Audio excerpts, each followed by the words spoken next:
What's new? Helen, why don't you start off and tell us a little bit about what you've got going on in your life that you might find might. Right. Well, yeah. I'm currently I've I've just done my tax return actually, and that's been really occupying every part of my existence for a little while. It took about 3 days for my brother and I to go through all the bits and pieces of information that I'd accumulated through the year on Zoom meetings, because normally he'd come up and see me for a day and we'd go through everything. And of course, it's much easier if you've got somebody there on tap, as it were, to just sort of cast their eye over. My brother's used to be an accountant, you see. So anyway, we had to do it over Zoom this year because we're in tier 4, which is pretty much like a lockdown. And Gavin, my brother, is in a tier 4 area as well. He lives in Hemel Hempstead. So it's about probably a couple of hours drive, about an hour and a half's drive, straight down the A1, round on the M25, off down the A41, and then it's quite easy. But that's really, it took so long. We had to have 3 days of all-day meetings, and then he talked me through entering up the tax return form the other day. So that's been really exercising me. What are the limitations? What can you do and what can't you do online? Well, we can go out for a walk or a ride or something like that each day, as long as we stay relatively local. It's not too bad. In any case, when we went into lockdown, I'd already said I was going to not do Fiction Fix for a few months, and I was going to concentrate on my next 2 novels, which was one novel, but it was becoming so gigantic that I thought, I'm going to split it. I've got a good place I can split it, so that's what I'm doing. So I'm working on that again now, just about, and I'm trying to. Well, I've in that I've got a subplot where some of the alien characters are marooned for several years on a planet in orbit around a brown dwarf. So I'm just sort of putting all the brown dwarf details in, a little bit of world building, you know. Yeah. So it's not too bad. We can't. My son has got a job in the local game shop, and he can't go to work at the moment, but he is getting paid. He's been furloughed again, so that's not too bad. And it's I mean, I work from home anyway, so it doesn't really affect me very much, but it's had quite a bad effect, you know, psychologically on my husband, because he suffers from depression anyway. So but he's an artist. He retired a year ago, and he'd been at home for a couple of months, and then lockdown came in, so not a good start. We're all trying to do yeah, it's okay. It's all right. It hasn't affected me that much. I think it's starting to get to me a bit because we've had so much of it, and I feel a bit limited in what I can do because I'm in 3 high-risk groups because I'm diabetic and I've got high blood pressure and I have rheumatoid arthritis, which the only thing they can do for you is to knock your immune system back because it's constantly attacking your body.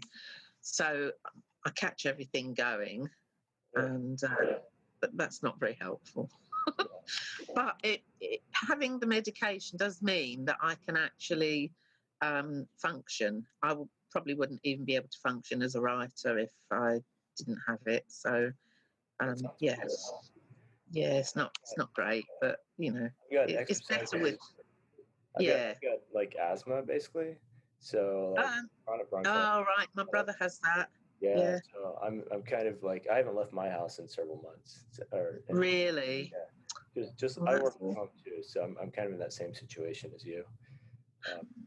Not Yeah. with all of the other stuff you were talking about, but I definitely No. not leaving the house and going stir crazy a little bit, to be honest. Yeah. Well, actually, thank goodness for Zoom.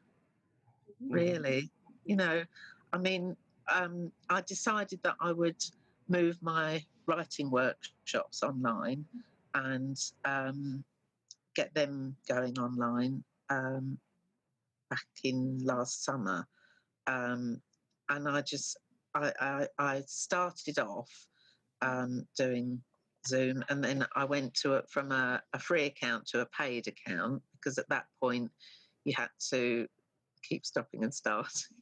I just did that this morning. Yeah. Upgraded just in case, because that 40 minutes doesn't. It seems like a long time, but then once you get to talking, it like. Yeah, yeah, I know, because people can sort of run away with it and everything, and I'm a bit of a chatterbox anyway. So. I do that too.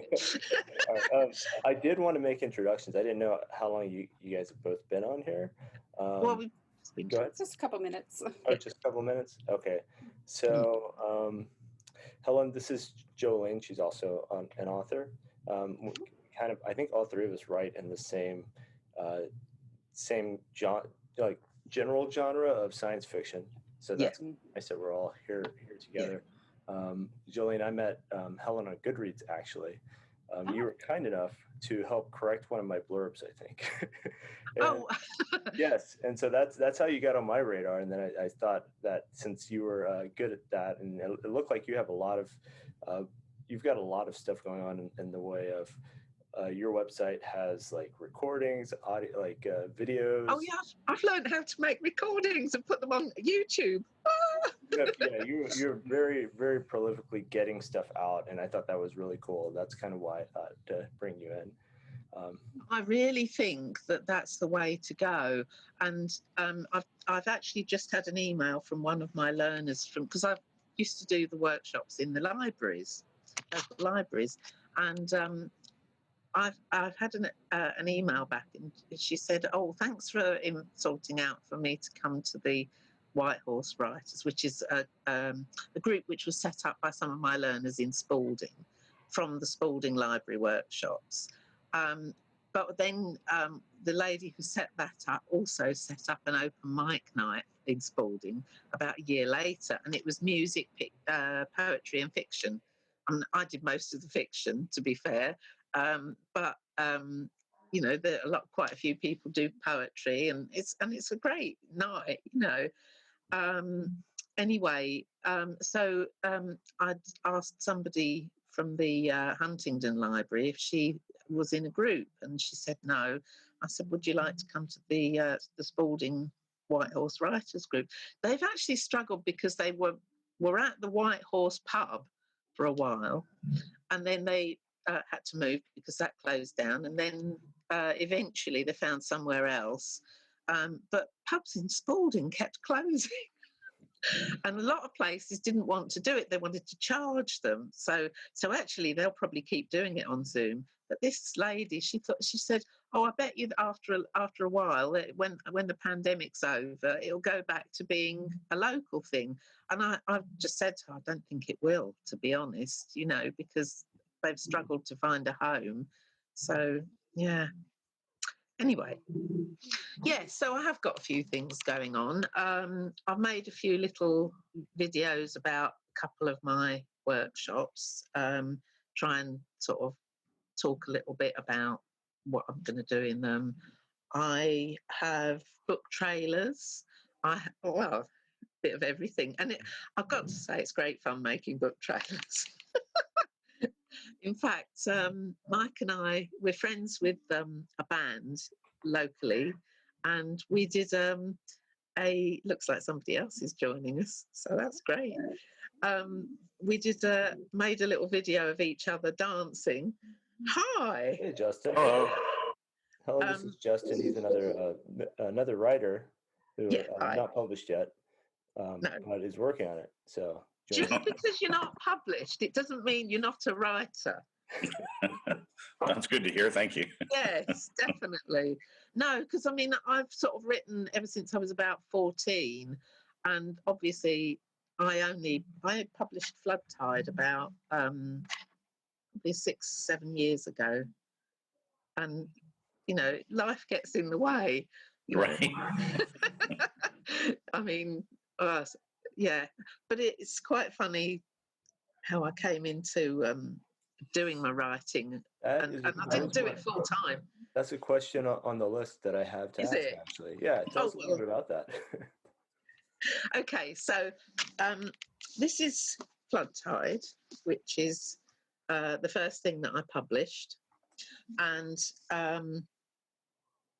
it was a story that started from a dream. It was a really vivid dream, and I woke up and I thought, I must write that down. So I wrote it all down, and then I started working on it as a story.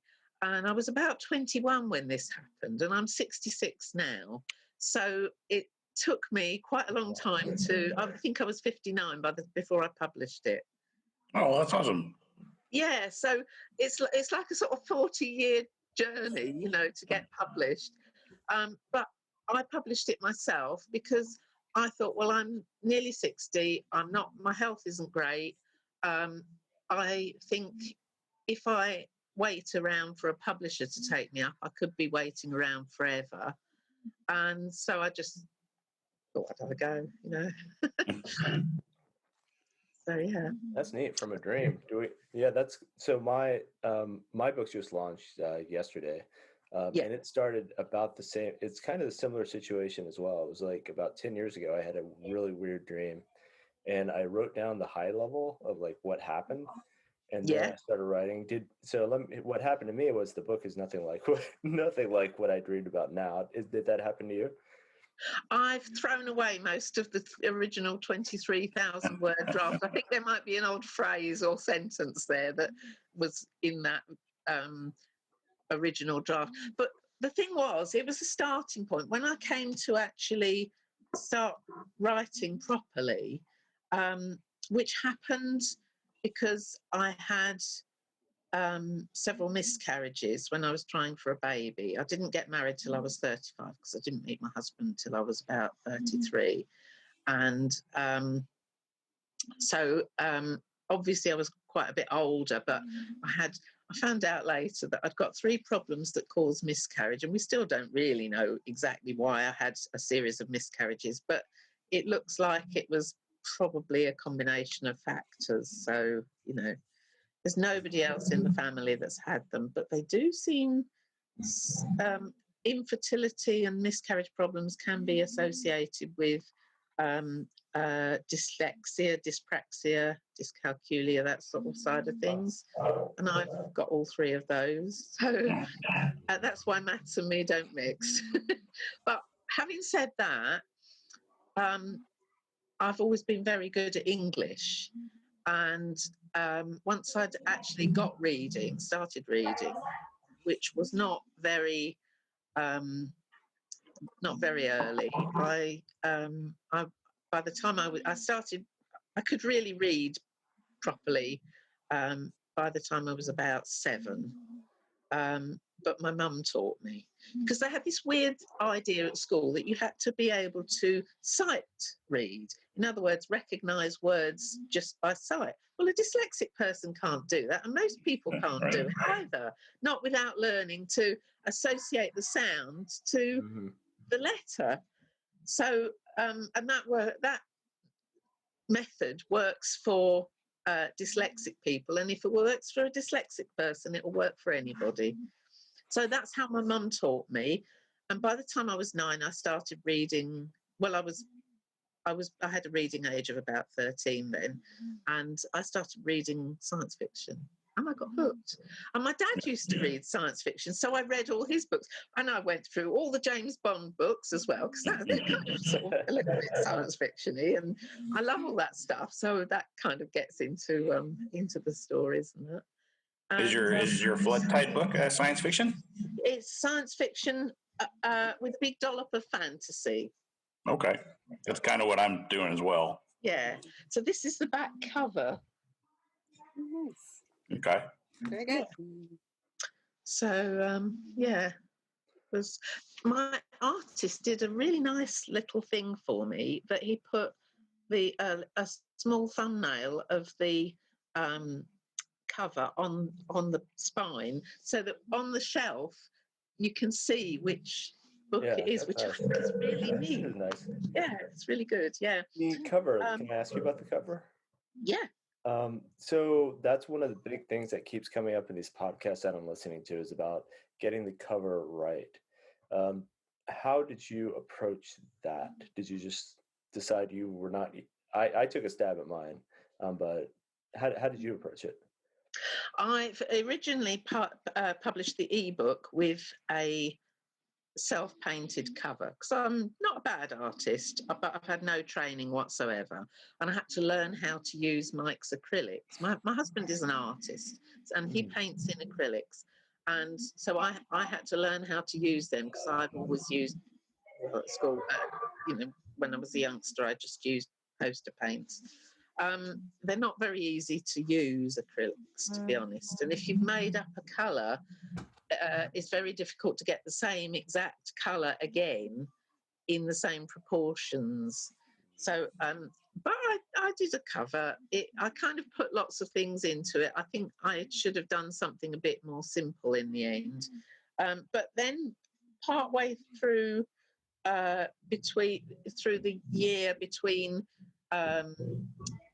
publishing the ebook and publishing the print version, I met an artist at a science fiction convention, which was helpful, and he did this cover for me. But I also came up with an idea of what I wanted, and because I thought, well, wouldn't it be great to take that scene at the end of chapter whatever it was, and where the three main characters get taken prisoner by the one of the tribes. So what you've actually, I'll read you the blurb so that you get the idea, right? So on icy Naxada, the Shiranu farm in lava tubes under a dormant volcano, avoiding hunter tribe, the Sargusi, but the mutually hostile tribe's world will soon be torn apart by natural forces, i.e. there's an asteroid going to hit the planet.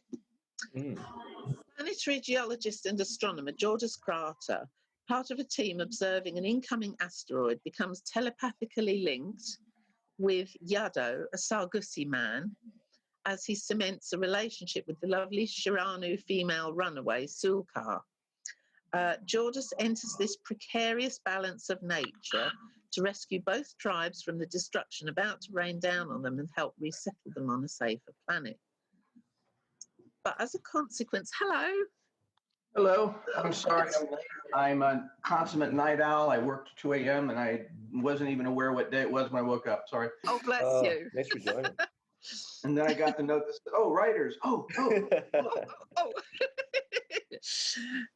But as a consequence of brothers in each family group being telepathically linked and a shortage of females, the social structure of both tribes forces them into polyandry.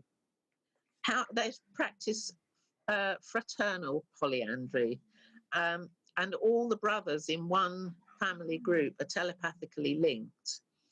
How can Georges avoid emotional involvement when he and Yado also share the physical senses, including both painful and pleasurable sensations? Okay. It's a very vivid dream. That reminds me of Octavia Butler, actually. Right. I've never read any of hers. Oh, really? The Brood series? It's very, very, like, the first book of that series starts off with the connection and it's a very interesting book. I think you'd enjoy it. Yeah. She's local too. She's from Seattle. Oh, I didn't know that. Okay. Yeah. All right. Yeah. That's what I'm thinking of. I'll have to check her out now. This is Guy. It's just joined. Hey, Guy. Hello. You go by Guy, right? Yep. Yeah. Okay. When I was young, it was Guy or Guillemot or whatever anybody would want to say. I went to 16 schools before I dropped out of 10th grade, so I was new kid most of my life. Ooh, rough. So what we've been talking about with Helen, Guy, I also met on Goodreads, and so he's another one of the Oh, authors that we right. invited. I think it's a great place to meet people, isn't it? I'm learning. It's been I haven't been into social media very much until this last year, so I'm learning. Yeah. It has been a very nice place to meet people, and it's been a good resource. Yes. I mean, I found the Kindle author. Sorry. You're right. You're choking. At least. I'm good. Well, Oh, let's bless you. take a minute and just we've been talking about Helen, some of your writing. Yeah. We should probably also give Guy, if you want to take a minute, and we talked about how we got started writing, and kind of what's Yeah. our latest project. Yeah. So if you want to kind of chat about that, Guy. Well, me, I'm last. I figured I would be last. Last in, last to speak. Well, we're kind of just having almost a conversation. That's very democratic. I was a single parent for many years, and so I stuck at home, but I had access to computers, and I was a workaholic, Yeah. and I was an insomniac. So my son was a voracious reader, and I would take him to the library every week, and he'd get 3 or 4 books, and then he'd polish them off by Thursday and complain that I needed to take them back again, and I couldn't take them back for a couple of days. So I tried to write him some short adventure stories, similar that he would enjoy, and wrote a few of those, and never bothered to get them published because they were really just for him. Yeah. And then I was a composer for many years. I wrote for Disney, I wrote for myself, wrote for some other pop artists, and so there was always a creative need in me. Yeah. And so when I got closer to retirement, and I started saying, well, I'm at that age where do I really want to burn myself out into my 60s and 70s, or do I want to maybe figure out what else I could do that might be lower stress, more enjoyable, and I could build up over time. And so I decided to start writing books about 3 or 4 years ago. I've written 2. I'm in the middle of the 3rd. I published number 2, not the first one. The first one that I wrote will be published this spring. Right. They're all action thrillers. That's because that's when I go to the bookstore, when I'm at the airport, when I'm looking for that book that I'm going to take on vacation. That's what always gravitates me. Yeah. Something where there's a science premise or an archaeological premise, where there's true factual realities that I maybe wasn't aware of, that bring me into a new sense of, oh, well, I didn't know that could go wrong. And I enjoy that thrill, and particularly those that take you all those international places that I've been too busy being a parent to go travel to. So it started off as just a way of connecting with my son. Then it was a way of really kind of just getting out of I was in Microsoft, and I was in really techie fields, and I was trying to kind of switch from one side of my brain to the other side of my brain so I wouldn't go insane. And now it's a I want to do this as I move into retirement and beyond, so that when I'm 80, I'll still have a sense of purpose and a way of really continuing that creation. And I think I'm going to make some money over time. So I think that's pretty much how I feel about it as well. Yeah. It's a wonderful way, because if I had to just sit around retirement, the boredom would just drive me crazy. I would go insane. Yeah. I mean, I've been writing since I was about 14, and I just started off doing little bits, but it's gradually built up, and eventually, as I say, I did this draft of Flood Tide when I was about 21. Wow. And it's just gone from there. But when I had the miscarriages, sorry, I can hear my son snoring behind me. I do apologise. Not coming across. Oh, thank goodness for that. So I mean, obviously, I eventually had him, but by that time, I'd started writing on a quite sort of serious basis. And I got as far as sending stuff round to publishers. But I joined these orbiters. Have you come across the orbiters? Like postal writing workshops. Orbiters. Yeah. I don't know them. Right. So I joined the BSFA first, the British Science Fiction Association, and they had orbiters. And I met a lady called Carol Kerry Green, and she runs the orbiters, and she put me in the orbiter. And then and I started sending stuff around. It's very exciting because when the parcel arrives, you've got 4 pieces of feedback and 4 pieces of work to write feedback on. So is orbiters like a where you send in your stuff for review? Is that what you're talking about? Basically, you can either put in a short story or up to 3 chapters of a novel. And the first person starts it off, the administrator starts it off, and they put their work into the parcel, send it to the next person. That person writes feedback on it, and they put their work in and send it on to the next person. And you only have 5 people in an orbiter, right? And basically, everybody writes feedback on everybody else's work, but they get 4 pieces of feedback on their work when the parcel comes. So it's really exciting. You know, you don't know what people are going to say. You get a box in the mail. Sorry? I said, and then you get a big package in the mail with all your information in it. Yeah. How neat. Yeah, it was really good, actually. I ended up in 3 orbiters because I joined a support group for science fiction and fantasy writers called Cassandra, which is now defunct. And I joined an orbiter there. And then I joined, we had too many people come into the group, into the orbiter. And so I said, well, I'll be an administrator for another one so that these people can be in an orbiter as well. And then we got another member and it went up to the 5. But one of them died. Oh, no. One of the one of the orbiters died because somebody nearly died. Actually, they had had to go in for surgery, and it didn't go very well. So it didn't go anywhere for 2 years. And eventually we got the feedback through and everything, but by that time everybody had lost interest in it, you know. Orbiters are a great idea. I've often wondered about how to continue with that review cycle. Yeah, it is really good. We now we're Greater Seattle area writers.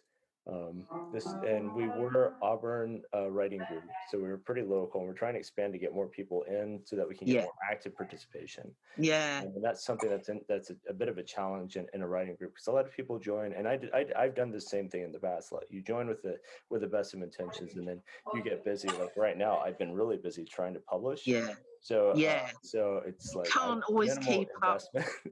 Minimal investment. But so that's a really kind of cool, interesting, and seems like low pressure way to keep moving. It keeps things moving in the background, and those people actually shape your novel or your short story such a lot.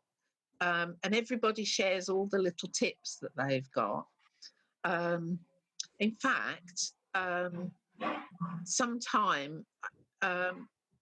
If I come along again, if you invite me back, I might bring some of the feedback that I've had and read it out to you or share it with you, so that I'll have to find a way of, I might be able to scan it and share it or something. Sure. So that you can see how it works, if that's useful. That I think everything is useful.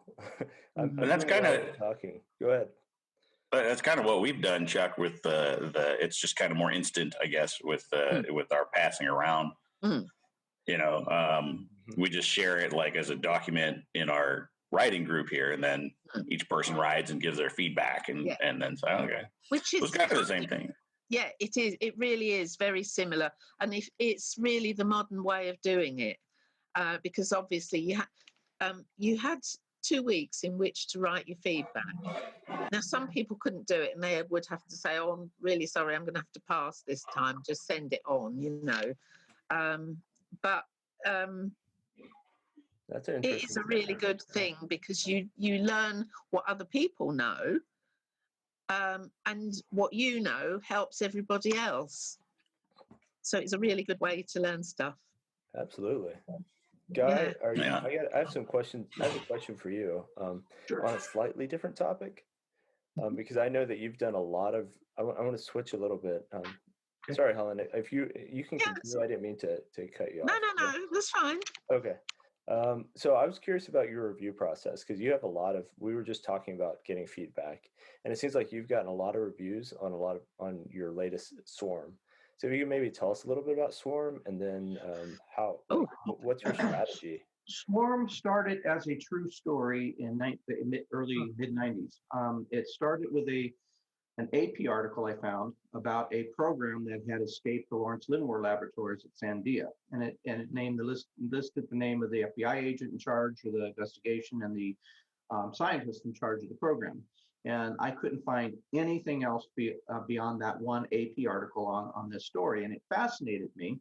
It caught my imagination because it didn't say the program had been lost, didn't say the program was stolen, didn't say the program was corrupted.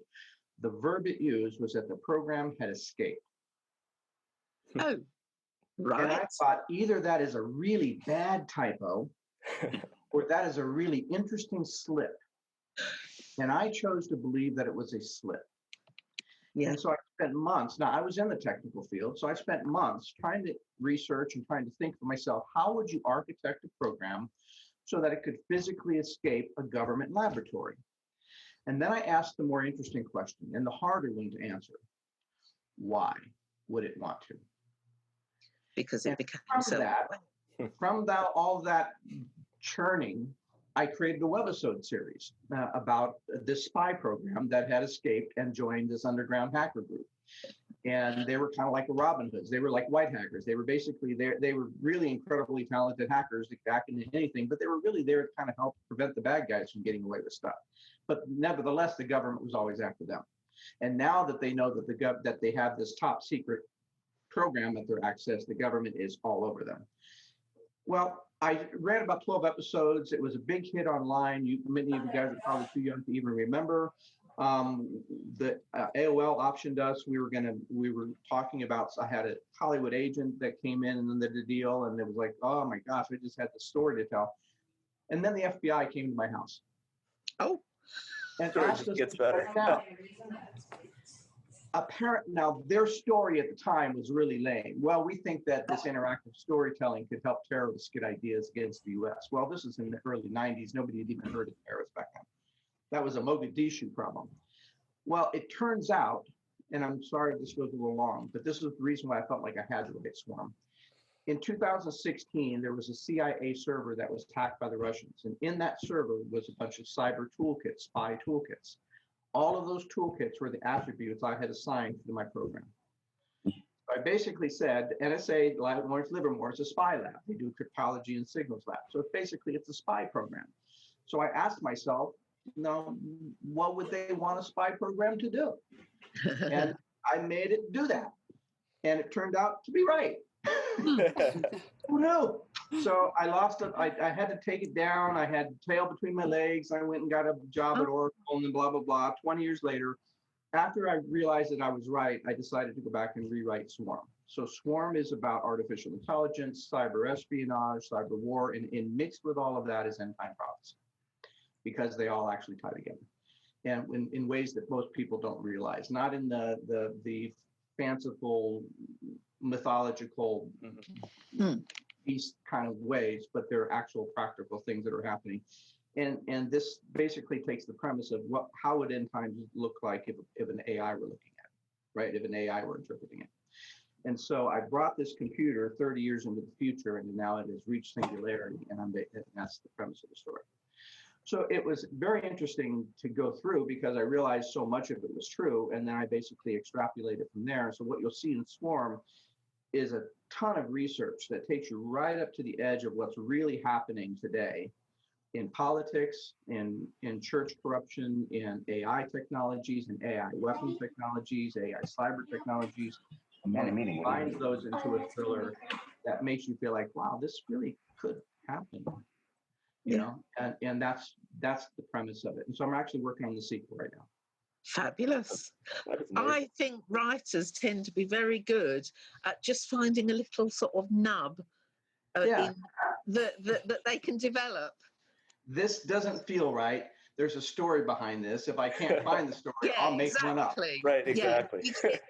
Yeah, you get that idea, and you sort of mull it over, and then you think about it some more, and gradually details start to emerge, and you start to make extrapolate and make assumptions about how you can develop this thing. And, Well, make it into something you want. I mean, I had, if I said, well, if there was a program that escaped, there had to be there had to be an architectural reason how it could. Yeah. That meant that it may not be easy to capture. Capturing programs. Yeah. Well, yeah, and if it can't be captured, what kind of risk is it? And why was it designed to do that to begin with? And you start to ask all these questions and come up with what seems like reasonable answers, and it comes up with a fantastic story. Yeah. And that's kind of where I ended up. Now, the other story, Curse of Cortez, is also based on real history, real research, and some life experiences. I had a condo in Cancun for a while, and I had a Israeli fugitive from Interpol who was now working for the cartels in Cancun, broke into my condo and threatened to kill me if I messed with him. And I was a street kid, so you don't threaten to kill a street kid. I might be in small, your book, but right? I'm mean. So this is in your book, yeah? That's part of the story of Cortez, the other book that'll come out in the spring. Yeah. So that really kind of, and all of the mythology and archaeology from that region just really fascinates me. So Curse of Cortez combines three true mysteries. One is $1 billion treasure that went missing after the plunder of Panama. Two is a claim of a treasure hunter named Mitchell Hedges in 1911 that he found Atlantis, but then disappeared with today's dollars, $280 million in gold. And the third is the Mayan creation myth. And all of those three coalesce on an island off of Honduras. Nice. And I'm a sucker for the Mayan creation myth, I'll tell you that. So it's a modern story about a family who's lived on the island for 500 years, and there's only one of them left. And she basically discovers some things in the old family home that's been built hundreds of years ago. And that starts her adventure into figuring out what all these things are and what they're worth and why everyone's after them. So it's a modern adventure, but it really kind of pulls in all that history, and that's the second one. So I love going back and finding true histories and mysteries, and then finding a way of building an adventure on that. Would you say that it's a double time level story or multiple time level story?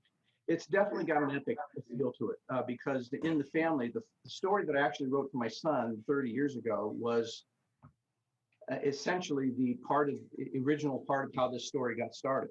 Was about a little boy on this island who was supposed to learn to be a fisherman and didn't want to because he was afraid, and he wound up going and finding these caves near the island and discovered things. But that was kind of the beginning of it. That's the end. And that story is actually the ancestor to the current story. So all of them tie together. So yeah, it was an interesting thing to research, and the more I researched, the more the story changed and evolved because I started finding the true story or the true mysteries behind all this stuff. And so I had to change the story from something that was more made up fiction to something that was more grounded fiction. And that was a total rewriting it 2 or 3 times to figure out what the story was about. So that's a question I want to pose to like everybody here. How many rewrites do you do before you're at that point where you're okay, now it's time, now it's ready, enough? I don't know, Chuck, because I'm still doing it. Go ahead, Justin. Yeah. Well, I would say there are bits in Flood Tide that certainly the first chapter I probably rewrote about 9 times, and I ended up I had a specific scene and I moved it from chapter 1 to chapter 3. I went on a course with David Gemmell, and I gave him the chapter that had this in, and he said, "This is a great scene." But when I came to actually publish it, I actually moved it back to chapter 1 because I thought it worked better there. By that time, I'd got to the point where I was beginning to be able to discern whether something should be in one place or another, you know. So I guess it was partly talking to David Gemmell. So nine times is your limit then, huh? Not all, yeah, that's definitely my limit. I have heard that, well, Graham Joyce, actually, he's a British writer. He's not around anymore, unfortunately. But he said to me, writers generally rewrite about 6 times. And I thought, well, actually, you know, that's fine. I probably have done, but probably there are words that I've changed from one thing to another and then changed back a few times because I'm not sure about it, sort of thing. But then you've got to go with it, and you've got to go with what sounds right in the end. So I would say there are some bits of Flood Tide that I've written, maybe worked over a couple of times after writing them, but not done any more to them if I felt that they were working. So it is kind of, you know, bits and pieces, really. Some bits you'll work on more because you feel they need more work. Some bits you feel they do what you want them to do. So you don't. What do you think, Guy? Does that answer your question? Are you in the same? What's your rewrite limit? Oh, me? Yeah. Oh, yes. I don't have one. On the first book, Cortez, I probably went through dozens of different rewrites trying to find the right story and then polishing it. Now, part of what I try and explain to people is that I have 3 degrees and all that, but in 36 years of business. But in business, you learn how to write executive briefs and bullet points. Yeah. So I had to basically relearn how to actually write stories and sentences and think about, and so I would take courses in between, and I would go back and rewrite based on the course, or I would get somebody, I would pay an editor. In the early stages, I was spending a lot more money. I'm spending less now, but I was paying editors I said, I want you to rip me up and tell me how to pull myself back together. So I don't want you to be nice. I don't want you to be kind. I want you to be brutal. Because I don't want to write if I'm only going to be mediocre. I'm kind of I have neurotic issues that way. And so if I'm going to do it, I want to be my best. And so I knew that I wasn't going to be my best. So part of it was what I call a process of learning, right? In the second book, though, even though I had learned so much in the first, it's still probably well over a dozen different times. I'll keep. I read somewhere, I think it was Dan Brown, that said, write until when you read it again, you get less and less and less you feel compelled to change. Until you get to the point where you're going through your book and you just can't find anything else you want to change. Yeah. And for me, that's an iterative process and can take a dozen or more, a couple dozen different, iterations where I'll write the book and then I'll spend like a year basically polishing it. Like The Swarm, I spent 6 weeks writing it and 9 months polishing it. Oh, okay. And for me, that was a question of getting that gem to really shine. Not to just feel good, but I wanted it to shine. I think you should always. My first book, and I wanted it to be an impression on people. Right. And I thought that it was a product, and it was not about the creative at that point. My business took over, and I said, "This is a product. You make the product until the product can sell the best you can." Yeah, I agree. And so I don't put limits on that. I write until I feel like, okay, whatever this story is, I'm done. I can't really add any more to this. I can't really say, well, this really should go better there, or this should be phrased there, or I don't really explain this very well, or that sentence is clumsy. Until I get to the point where I'm done with all of that kind of stuff, I tend to be a perfectionist. Well, since we've got some relatively small group, I know, Jolene, you've published a few things. What's your limit for? Well, I know with the Nighthawk, the first book, I was developing that. From the time I started developing it to the time that it was published was probably about 20 years. But actually writing it and rewriting it, I can think of about 4 to 5 major rewrites, and then between those are minimal rewrites and tweakings, and then once Polishing, I got to where the polishing, and when I got to the book that is actually now published, I mean, it went through several editing, Cycles. 3 or 4 different editors and stuff, and so Nighthawk itself probably at least 9, that I can think of either full rewrites or partial rewrites. Then the ones after that, they came a lot faster, probably about 3 on each of those. So yeah, so it really just depends on the book. Again, with Nighthawk, I mean, I'm now working on book 6, so I mean, the characters, the plots, the world, and all of the stuff that goes into the world is pretty set, and so I'm not having to try and figure out what the world is like or what the characters are like and their motivations. I'm just continuing on, and so it's not taking as long to rewrite them, but I do like to be a bit of a perfectionist too. I do like to have it really cleaned up, and I've learned that no matter how many times I go and polish it and how many people look at it, I'm actually rereading some of the books that have been published, and I'm like, oh, that's out of place, or oh, I need to go. So, yeah. No, I've gotten to a point where I've told people that that I purposely leave mistakes in to see if you can catch them. So you have to read it very carefully. That's what I say. It's not true, but I do say that. Yeah, good line. I like that. Yeah. So Justin, what number are you on so far? With your, considering the fact that I just figured out how to fix a plot hole, so I kind of got to go back to the beginning and put that those bones in the very beginning of the story. So that's probably my 5th rewrite, and I don't know, I'm still my 1st, but I've actually started writing my 2nd. Because I'm writing a trilogy, or it might be even more books than that, kind of like Jolene is with her series. But I've been writing the first one probably for 4 or 5 years, so I've lost count of how many times I've rewritten and written it over again. Yeah. So many. So, Justin, what kind of genre do you write in? Science fiction horror, kind of.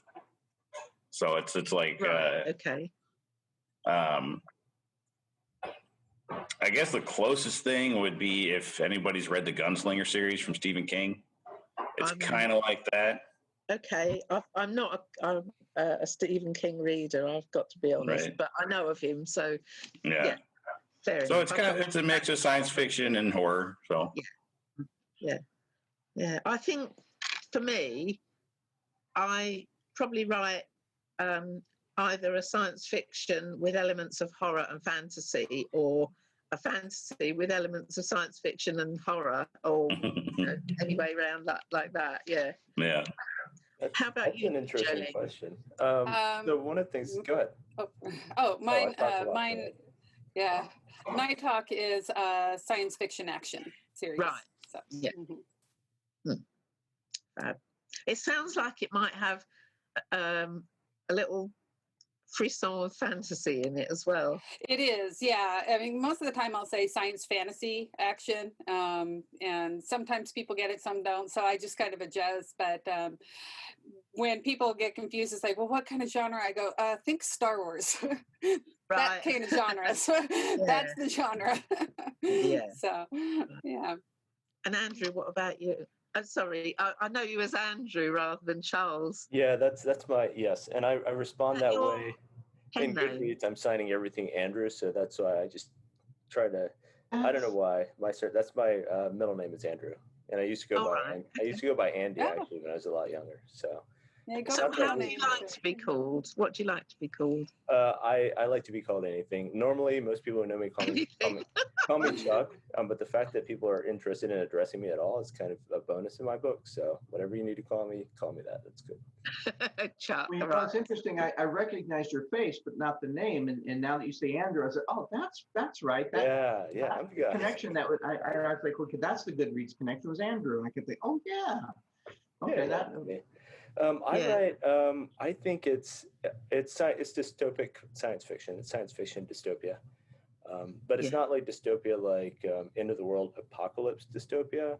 It's more dystopia along the lines of there's a segment of the population that is on the receiving end of essentially a fascist kind of leaning authoritarian government. Like there's one subpopulation model clones. So it's about clones. But it didn't start out that way. That's a long story I'm not going to get into. But clones are essentially second-class citizens and are the brunt of the authoritarianness. Everybody else lives in basically a free and open society. So as long as you're Right. outside of that group, then you're good. But if you're in that group, then life gets really hard. And that's where the story starts.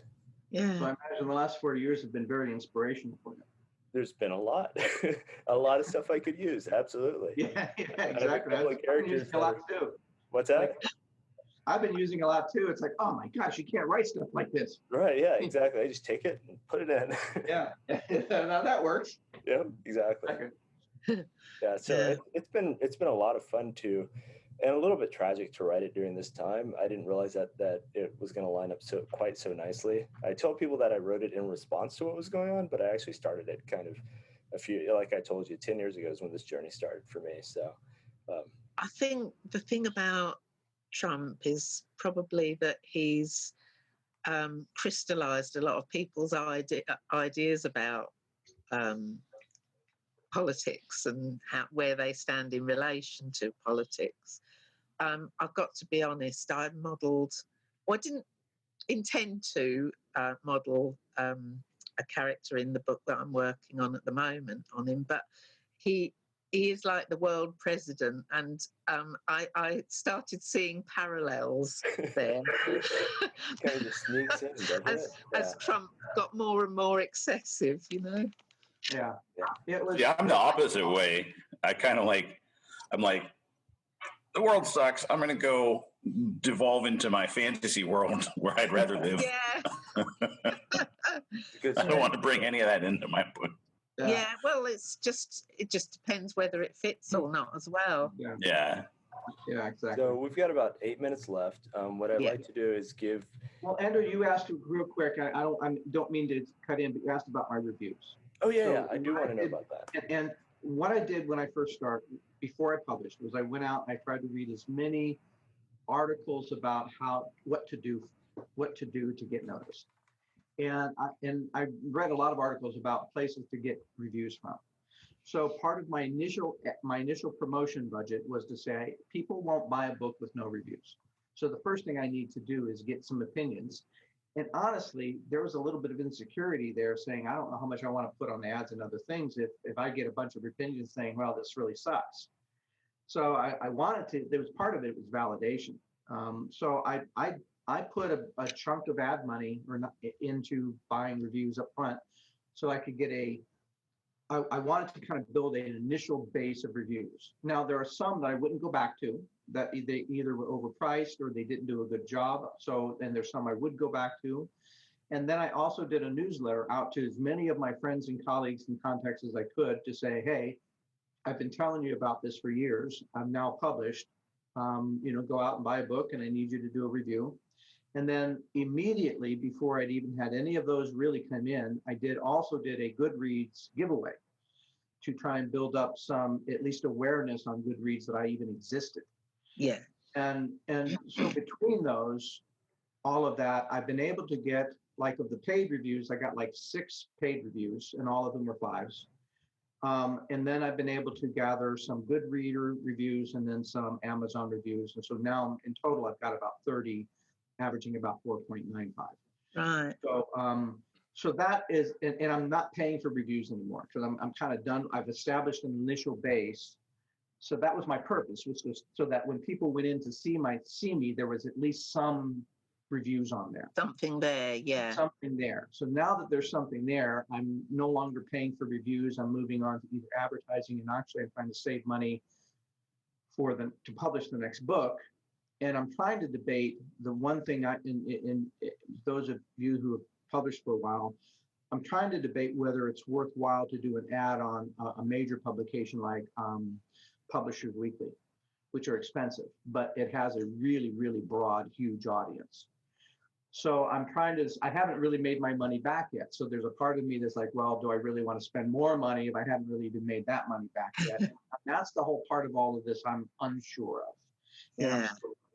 But that's how the reviews got, is I intentionally went out to get reviews, and I seeded them with paid reviews first, and then followed on with my friends' reviews and saying, hey, the paid review guy said it was really good. You should read this. You know? So that was sort of my pitch. And now that I've got at least about enough to be credible, now I'm not focused on that as much as I'm focused on writing the new book and then trying to figure out what's next. Does that make sense? Yeah. Yeah, that's really helpful. That's a good strategy. I haven't had any paid reviews at all. I've had quite a few reviews from on Flood Tide from various friends, and I think I've got about 7, including one on Amazon.com from somebody I know who's read Flood Tide, and they've all been, I think the only review that I've ever had that has been less than a 5-star review was one that I submitted Flood Tide to Crow's Nest, SF Crow's Nest, which I think is run by Jeff Wilmets. And he's got quite a few people that do reviews for him there. And I had to wait about 18 months for this review. Wow. And it was a 3-star review, and, very sort of, well, I thought it was quite snotty, actually. Yeah. And I thought, I don't really, it's almost like, she was commenting about a different book sort of thing. So, yeah, that's one of the things that I do a little bit is like, if somebody gets your book and you're just missed their target genre, they're not going to get your book. And so those people, I feel like, will leave a bad review because your book wasn't what they expected it to be, not because it was a bad book. Yeah, exactly. Yeah. Well, when it comes to, the bad reviews, well, I've only had 5-star, which is good. I mean, I don't have a ton of reviews, but I would think that once you start getting lots and lots and lots of reviews, if every single one of them is a 5-star, as a reader, I would be looking at that going, who did you pay to just give you all 5 stars? And I can't believe that every single person on the planet loves this book that much. I mean, everybody has so many different varying opinions. I would almost feel that a book is more credible if there were a couple, maybe 4 stars or something, where people are like, yeah, it's maybe not my thing, it's okay, or something. And of course, that's when you get into like thousands of reviews or something. I would want to see that there's it's not just all one thing or the other. But as a consumer, I tend to actually go and I'll read the bad reviews first, because oftentimes I'll look at that and go, oh yeah, this person is just very opinionated, or they're being very bitter or something, and then I can throw those out, and it's their hang-ups. Yeah. And so, I'm willing to just take people's reviews kind of with a grain of salt a little bit, if you look at Lord of the Rings, it doesn't have 5-star reviews from everybody either. From everybody. The best book ever to be written. I'm not sure what that would be, but I'm sure there's going to be somebody out there who thinks it's terrible. So, I wouldn't be opposed to having, people be, as long as they're honest. I think that's what it really. Yeah. But I do admit that when you get a 5-star review, that's Feels good. yes, it feels the best. Yeah. It's a really nice boost.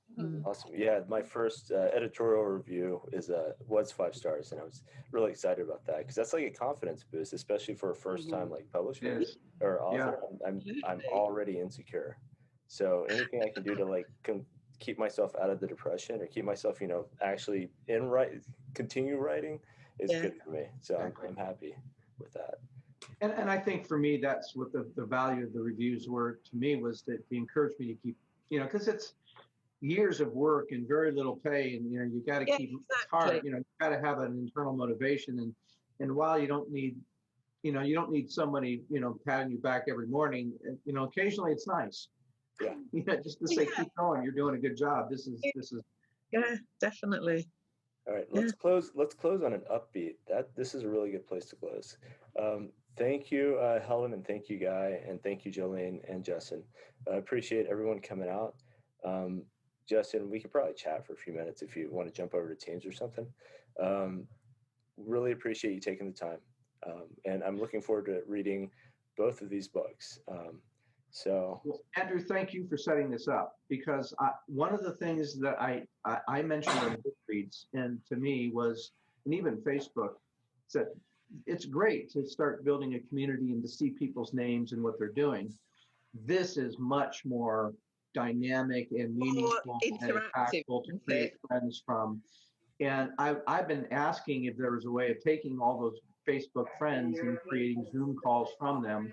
Not Facebook, but Goodreads, and really create more Zoom. So I thank you for doing it. Thank you for actually doing it, because that really, this has been what I've been looking for. Can I just say that I run this Fiction Fix thing. The live stream goes straight into the Finger on the Pulse, which is my Facebook group for people who want to read, people want to listen to it, whatever you want to do. So it goes straight into that group. But we also record the meeting. We keep everybody together on Zoom. We stream via OBS Studio to Facebook. And we have like 4 readers plus Colin, who does the techie stuff, and I do the comparing and organising and everything. If people want to read some of their work on Fiction Fix, slots are available. Just let me know if you want to read. And it's like a 10-minute slot, so 2 pages of A4, 12 point Times New Roman, or something like that. But once you've worked out your 2 pages, you can put it into any size that you like. On my readings, I actually make it really large because I can't see very well. So I've got a cataract now, but on one of my eyes. But I found that when you're in a pub reading aloud, lighting can be very dim. So 18 point Times New Roman is for me, But you can also you can just you can work these things out, So I do that. So if anybody fancies reading on Fiction Fix online, you are most welcome. Just let me know. And definitely. Jolene, it's good seeing you again. I haven't seen you for a while. It's true. I've been pretty busy. So, how's your filming going? Well, it's more of the pre-production stuff and hoping to talk with their animator. We got the contract with their animator and stuff, so we'll see where it goes, and just raising the money now. So we're plugging away, but it does interfere with writing. So I'm wearing many hats. Film. I have a film company called White Horse Entertainment, and so it's it's getting off the ground. So we were supposed to be doing a feature film this last summer, but lockdowns changed that. Yeah. And so we switched to working on an animated series for kids and got a lot of interest with that. And so we are now putting our package together for investors, and we've got an animator that we're working with down in California and stuff. So it's an adventure. It's kind of a new thing for me. So yeah, really good. Yeah. Let me know if you need any voice actors. My kids are very big into drama. They've been in a bunch of productions. Well, you've got definitely the deep radio voice there. Thanks. Yeah. Sounds Excellent. All right, everybody. I think everybody's email address is in the chat. If you just copy that and get that saved somewhere. I think we're open to communication. We will do this again. I'll let everybody know when that happens. Right. But let's close it up. I really, again, appreciate everybody's attendance and participation. This is really Yeah, great. thanks everybody. Thanks all. Yeah. Very much. Have a fantastic Saturday.